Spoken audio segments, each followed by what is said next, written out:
প্রিয় ছাত্রছাত্রী, কেমন আছো তোমরা সবাই? আশা করি তোমরা সবাই অনেক ভালো আছো। আজকে তোমাদের দ্বিতীয় অধ্যায় জীবের বৃদ্ধি ও বংশগতি এই অধ্যায়ের একটি সৃজনশীল নিয়ে আমরা আলোচনা করব। তো আমরা ইতিপূর্বে যে কোষ বিভাজন করেছিলাম, এই কোষ বিভাজনের মধ্যে যে মাইটোসিস কোষ বিভাজন ছিল, এটি আমরা জেনেছিলাম একটি দীর্ঘস্থায়ী ধাপ, অর্থাৎ 5টি ধাপে এটি সম্পন্ন হয়। সেই ধাপেরই একটি আমরা চিত্রের বা একটি যে ধাপ আছে সেই ধাপের আমরা একটি আলোচনা নিয়ে আমরা উদ্দীপক তৈরি করে তার মধ্যে থেকে আমরা সৃজনশীল প্রশ্ন কিভাবে হতে পারে সেই বিষয় সম্পর্কে আলোচনা করব। কারণ এই বিষয়গুলো যদি তোমাদের অ্যাসাইনমেন্ট হিসেবে আসে তাহলে কিভাবে লিখতে হবে এই বিষয়টি আমরা জানতে পারবো। অ্যাসাইনমেন্টটি গুরুত্বপূর্ণ বিষয়। আশা করি তোমরা সবাই অ্যাসাইনমেন্ট করছো, অ্যাসাইনমেন্টগুলি সবাই অংশগ্রহণ করবে। তো এই আশাবাদ রেখে আমি আজকের ক্লাসটি শুরু করতে চাচ্ছি। তো আমরা এর মডেল হিসেবে একটি উদ্ভিদ কোষকে আমরা উদ্দীপক হিসেবে নিচ্ছি। তো উদ্ভিদ কোষের একটি কোষ বিভাজনের যে ধাপ আছে,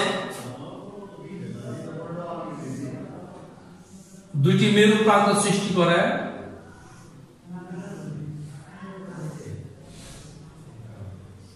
এখানে ক্রোমোজোম গুলি আলাদা দুই ভাগে বিভক্ত হয়। তো এটি আমি একটু চিত্রের মাধ্যমে উদ্দীপক হিসেবে দেখানোর চেষ্টা করছি। সেন্ট্রোমিয়ারে দুভাগে যে বিভক্ত হয় সেটি আমি দেখানোর চেষ্টা করছি। এই অবস্থাতে এরা সবচেয়ে খাটো এবং মোটা হয়, খাটো এবং মোটা হয়। এই সেন্ট্রোমিয়ারে এটি দুই ভাগে বিভক্ত হয়ে যায়। তো এই অংশটির নাম দিচ্ছি আমরা এ। তো আমরা মডেল হিসেবে একটি উদ্ভিদ কোষ নিচ্ছি। প্রাণী কোষ আর উদ্ভিদ কোষে একই ধরনের কোষ বিভাজন হয়ে থাকে। তো আমি এই কোষ বিভাজনের যে ক্রোমোজোমটি আছে সেটির নাম এ হিসেবে প্রকাশ করেছি। তো এবার আমাদের প্রশ্নটি চলে আসবে, ক নম্বর যে প্রশ্ন সেটি হচ্ছে ক্যারিওকাইনেসিস কাকে বলা হয়? ক্যারিওকাইনেসিস কাকে বলে? তো আমরা ইতিপূর্বে জেনেছি এই সৃজনশীলের প্রশ্নে যে প্রশ্ন এসেছে ক্যারিওকাইনেসিস, আমরা জেনেছি যে উদ্ভিদ কোষের যে বিভাজন হয় এতে নিউক্লিয়াসের বিভাজন ঘটে এবং সাইটোপ্লাজমের বিভাজন ঘটে। একটি হচ্ছে সাইটোকাইনেসিস, একটি হচ্ছে ক্যারিওকাইনেসিস। তাহলে আমরা বুঝতে পারছি যে সাইটোকাইনেসিস এটি সাইটোপ্লাজমের সাথে সম্পর্কযুক্ত, অর্থাৎ সাইটোপ্লাজমের যে বিভাজন সেটি সাইটোকাইনেসিস আমরা জেনেছি। তাহলে নিউক্লিয়াসের যে বিভাজন তাকে আমরা ক্যারিওকাইনেসিস বলতে পারি। তার মানে এই যে ক নাম্বার যে জ্ঞানমূলক প্রশ্ন, সংজ্ঞাজাতীয় প্রশ্ন, এর উত্তরটি আমরা কিভাবে বলবো? মাইটোসিস কোষ বিভাজনের প্রথম পর্যায়ে নিউক্লিয়াসের বিভাজনকে ক্যারিওকাইনেসিস বলা হয়। তো আমাদের ক নম্বর প্রশ্ন শেষ। এবার খ নম্বরের যে প্রশ্নটি আসে 2 নম্বরের জন্য, তো সেটা আমরা কিভাবে লিখবো সেটা একটু আলোচনা করছি। ব্যাকটেরিয়ার কোষ বিভাজনকে প্রত্যক্ষ কোষ বিভাজন বলা হয় কেন?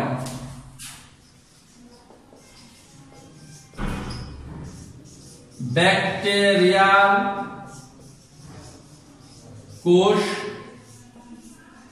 বিভাজনকে প্রত্যক্ষ কোষ বিভাজন বলা হয় কেন? আমরা জানি যে ব্যাকটেরিয়া এই যে এককোষী যে সমস্ত প্রাণী বা নিম্ন শ্রেণীর যে সমস্ত উদ্ভিদ বা প্রাণী আছে বা জীবগুলি আছে, এদের ক্ষেত্রে অ্যামাইটোসিস কোষ বিভাজন হয়। আর এই অ্যামাইটোসিস কোষ বিভাজনের ক্ষেত্রে কি ঘটে? এরা সরাসরি কোষ বিভাজনে অংশগ্রহণ করে এবং একই সাথে এদের মধ্যবর্তী যে সাইটোপ্লাজম অংশ এবং নিউক্লিয়াসের যে অংশটি আছে এরা একই সাথে মাঝখান বরাবর লম্বালম্বি ভাবে বিভক্ত হয়ে সরাসরি দুটি অপত্য কোষ সৃষ্টি করে। এর জন্য এদেরকে বলা হচ্ছে কি প্রত্যক্ষ কোষ বিভাজন, বা সরাসরি হয় দেখে এদেরকে প্রত্যক্ষ কোষ বিভাজন বলা। আমরা ইতিপূর্বে এরকম একটি চিত্র দেখেছিলাম। এটাতে নিউক্লিয়াস থাকে, এটাতে সাইটোপ্লাজম অঙ্গাণুগুলি থাকে। এটি অ্যামাইটোসিস কোষ বিভাজনের মাঝখানে এইভাবে তারা বিভক্ত হতে থাকে এবং একটি পর্যায়ে যে দেখা যায় যে নিউক্লিয়াসটি এরকম বিভাজিত হয়ে দুটি অপত্য কোষের সৃষ্টি করে। তো এই জন্য একে প্রত্যক্ষ কোষ বিভাজন বলা হয়। আমরা ইতিপূর্বে এটি জেনেছি। অর্থাৎ ব্যাকটেরিয়া এককোষী জীব অ্যামাইটোসিস প্রক্রিয়ায় বিভক্ত হয়ে বংশবৃদ্ধি করে। এই কোষ বিভাজনের নিউক্লিয়াসটি ডাম্বেলের আকার ধারণ করে এবং প্রায় মাঝ বরাবর সংকুচিত হয়। এই যে চিত্রে দেখানো হয়েছে ডাম্বেল আকৃতি ধারণ করেছে এবং প্রায় মাঝ বরাবর সংকুচিত হয়ে গিয়েছে। একই সময় সাইটোপ্লাজম মাঝ বরাবর সংকুচিত হয়, তার মানে এই পরবর্তী যে অংশগুলি আছে এটি সাইটোপ্লাজম অংশ, এই সাইটোপ্লাজমীয় অংশটিও মাঝ বরাবর সংকুচিত হয়। আমরা চিত্রের মাধ্যমে এটি দেখতে পেরেছি, ইতিপূর্বে এগুলো তোমাদের সামনে আলোচনা করা হয়েছে। এই ধরনের বিভাজনে মাতৃকোষের নিউক্লিয়াস ও সাইটোপ্লাজম সরাসরি বিভক্ত হয়ে দুটি অপত্য কোষ সৃষ্টি হয়, যেমনটা আমি বলেছিলাম। তাই অ্যামাইটোসিস তথা ব্যাকটেরিয়া সংঘটিত কোষ বিভাজনকে প্রত্যক্ষ কোষ বিভাজন বলা হয়। অর্থাৎ অ্যামাইটোসিস কোষ বিভাজনকে প্রত্যক্ষ কোষ বিভাজন বলা হয়। আর যেহেতু অ্যামাইটোসিস কোষ বিভাজনের মাধ্যমে ব্যাকটেরিয়া কোষ বিভাজিত হয়, এজন্য এই ব্যাকটেরিয়ার কোষ বিভাজনকে প্রত্যক্ষ কোষ বিভাজন বলা হয়। এভাবে যদি আমরা সাজিয়ে গুছিয়ে চিত্র সহকারে লিখি তাহলে অবশ্যই 15 নম্বর পেয়ে যাব। তো আমাদের গণনের যে প্রশ্নটি আছে সেটি কি ধরনের প্রশ্নটি দেখে নিচ্ছি। উদ্দীপকের ধাপটির পূর্ববর্তী ধাপের চিত্র সহ ব্যাখ্যা করো।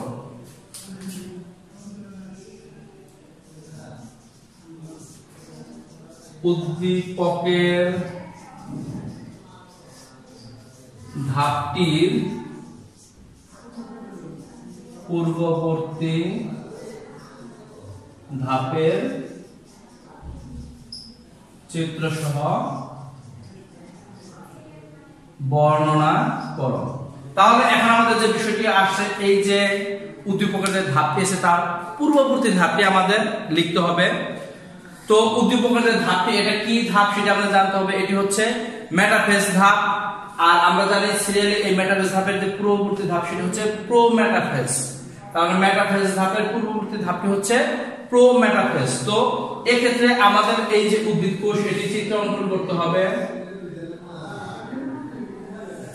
আমরা একটা উদ্ভিদ কোষ অঙ্কন করছি। তো এই ক্ষেত্রে এদের যে নিউক্লিয়াসের অংশটি আছে এটি ধীরে ধীরে লুপ্ত প্রায় হতে থাকবে। এটিকে আমরা এরকম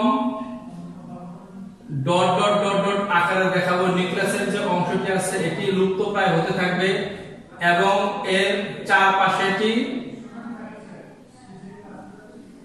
ডাম্বেল আকৃতি এরকম চিত্রটি ধারণ করবে, এটি আমরা জেনেছি।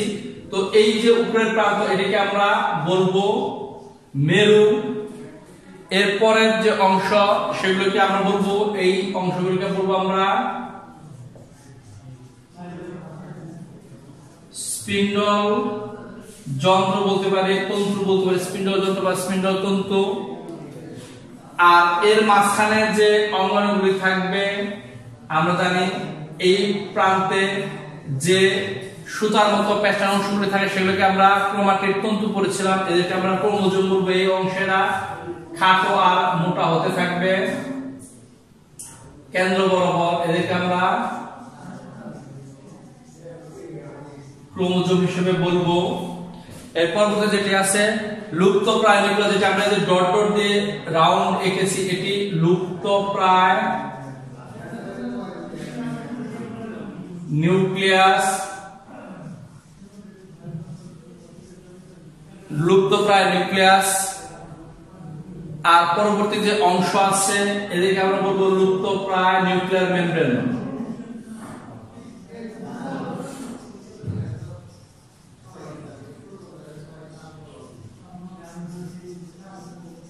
তো আমরা এরকম চিহ্নিত একটি চিত্র অঙ্কন করব এবং এর ব্যাখ্যাটি যদি দিয়ে দিই তাহলে আমাদের বর্ণনে পুরো 3 নম্বর আমরা পেয়ে যাব।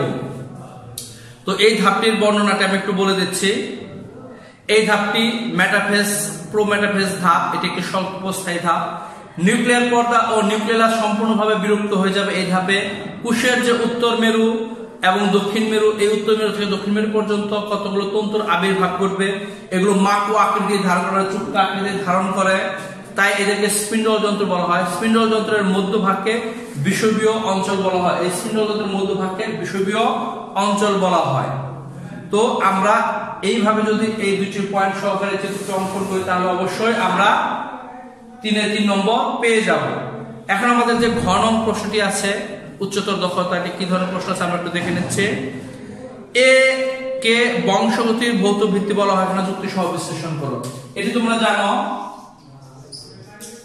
এ কে বংশগতির ভৌত ভিত্তি বলা হয় ব্যাখ্যা করো। তো আমরা ইতিপূর্বে জেনেছি যে এই যে আমাদের যে আছে এই অংশ, এটির নাম কি? আসলে এই অংশটি হচ্ছে কি ক্রোমোজোম। আর এই ক্রোমোজোমগুলি এদেরকে বংশগতির ভৌত ভিত্তি বলার কারণ হচ্ছে এরা বংশগতির ধারক, অর্থাৎ এরা বংশ ক্রমান্বয়ে অর্থাৎ বংশ পুরুষানুক্রমে এদের যে বংশের ধারাটি তারা এদেরকে কি করে নিয়ন্ত্রণ করে অর্থাৎ পরিচালিত করে। আর এদের মধ্যে আছে দ্বিসূত্রক ডিএনএ এবং আরএনএ। আমরা ইতিপূর্বে জেনেছি ডিএনএ হচ্ছে ডিরাইবোঅক্সি নিউক্লিক অ্যাসিড এবং আরএনএ হচ্ছে রাইবোনিউক্লিক অ্যাসিড। এই ডিএনএ এবং আরএনএ এরা আসলে বংশগতির ধারক বা বাহক। এরা কি করে মাথার যে চুলের প্রকৃতি, চোখের রং, ত্বকের বর্ণ ইত্যাদি নিয়ন্ত্রণ করে, অর্থাৎ বংশানুক্রমে এদের ধারাটা একই থাকে।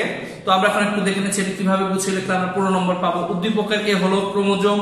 ক্রোমোজোমকে বংশগতির ভৌত ভিত্তি বলা হয় কারণ জীবের একটি বৈশিষ্ট্যের জন্য একাধিক জিন কাজ করে, আবার কোন কোন ক্ষেত্রে একটি মাত্র জিন বেশ কয়েকটি বৈশিষ্ট্যকে নিয়ন্ত্রণ করে। মানুষের চোখের রং, চুলের প্রকৃতি, চামড়া রং ইত্যাদি সবই জিন কর্তৃক নিয়ন্ত্রিত হয়। মানুষের মতো অন্যান্য প্রাণী ও উদ্ভিদের বৈশিষ্ট্যগুলো তাদের ক্রোমোজোমে অবস্থিত যে জিন আছে সেই জিন দ্বারা নিয়ন্ত্রিত হয়। ক্রোমোজোম জিনকে এক করে বংশগতির ধারা অক্ষুণ্ণ রাখে। মিয়োসিস কোষ বিভাজনের দ্বারা বংশগতির এ ধারা অব্যাহত থাকে। ক্রোমোজোম বংশগতির ধারা অক্ষুণ্ণ রাখার জন্য কোষ বিভাজনের সময় জিনকে সরাসরি পিতা মাতা থেকে বহন করে পরবর্তী বংশধরে নিয়ে যায়। এ কারণে ক্রোমোজোমকে বংশগতির ভৌত ভিত্তি বলা হয়। তো এই ছিল আমাদের আজকের যে চিত্র এবং চিত্রের সম্বন্ধে যে সমস্ত সৃজনশীল প্রশ্ন আসতে পারে, অ্যাসাইনমেন্ট হিসেবে আমাদের সমস্ত প্রশ্ন আসতে পারে, এই সকল বিষয়ে আলোচনা। আশা করি এটা অনেক ভালো বুঝতে পেরেছ। তো এই বিষয়গুলো তোমাদের অনেক ভালোভাবে মুখস্থ করতে হবে, তা না হলে লিখতে পারবে না। তো আমরা পরবর্তী ক্লাসে পরবর্তী অধ্যায়ের আরো কোনো পাঠ নিয়ে তোমাদের সামনে উপস্থিত হব। ততক্ষণ পর্যন্ত তোমরা সবাই বাসায় থাকো, সুস্থ থাকো, অনেক বেশি বেশি পড়াশোনা করো, মা বাবার প্রতি যত্নশীল হও, দায়িত্বশীল হও, কর্তব্যশীল হও এবং মিথ্যা কথা বলা পরিহার করো। এই আশাবাদ ব্যক্ত রেখে আজকের ক্লাস এখানে শেষ করছে। ধন্যবাদ সবাইকে।